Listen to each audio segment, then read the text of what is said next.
Ang heat stroke ay ang pinakamalalang heat-related illness. Nangyayari ito kapag nawala ng kakayahan ng ating katawan na makontrol ang ating sariling temperatura.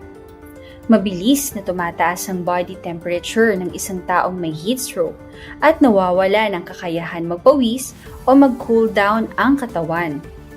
Sa loob lamang ng 10 to 15 minutes ay maaaring umabot ang temperatura ng 41 degrees Celsius at maaari itong maging sanhi ng permanent disability o pagkamatay kung hindi agad malalapatan ng emergency treatment.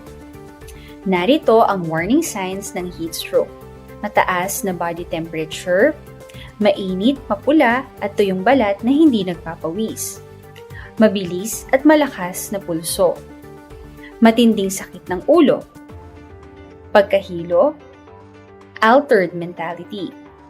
Kung sinususpetsa na ang isang tao ay nakararanas ng heat stroke, narito ang mga dapat gawin. Dalhin agad siya sa malilim na lugar. Tumawag agad ng medical assistance. Pababain agad ang kanyang temperatura sa anumang paraan na maaaring gawin sa inyong kinalulugaran.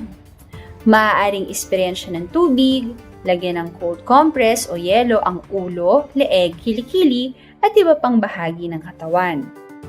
Maaaring palayuin ang mga taong nasa paligid niya upang siya ay makahinga ng maayos. Kung may malay ay painumin siya ng tubig.